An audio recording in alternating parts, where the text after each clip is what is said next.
Feeling overwhelmed by questions? That's the first step to clarity. Let the confusion guide you forward. Inspiration is just ahead.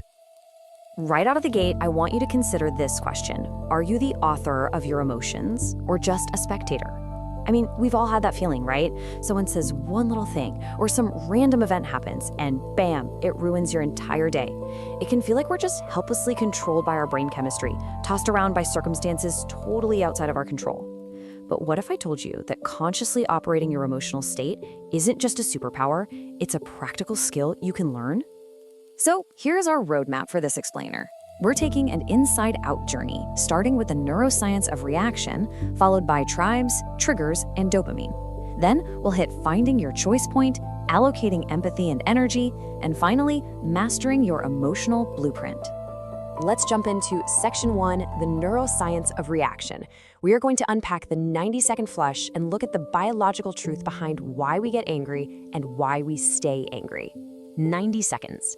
That is literally the exact amount of time it takes for the stress chemicals from a trigger to naturally flush out of your system. Neurologically speaking, anger is a super brief biological event.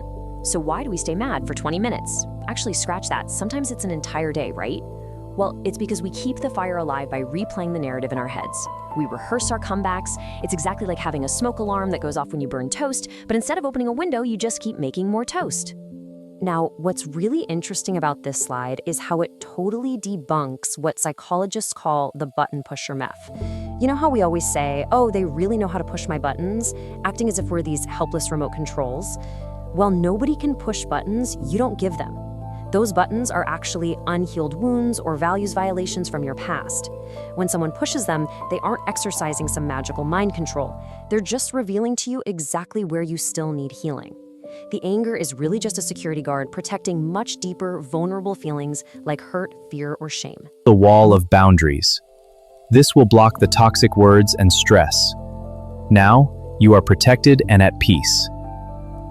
Let's neutrally explore the psychology of fandom and see how external events can totally hijack our brain mechanics. If we put these two brains side by side, we see some truly fascinating biological differences. For sports fans, watching a game releases oxytocin. That's the exact same bonding hormone that makes you love your family. It tricks the brain into feeling like it's part of a modern tribe. Add in the unpredictability of the game, and you get this intermittent reinforcement, which provides these highly compelling, almost gambling-like dopamine loops. On the flip side, the non-fan brain simply exhibits lower tribal instincts.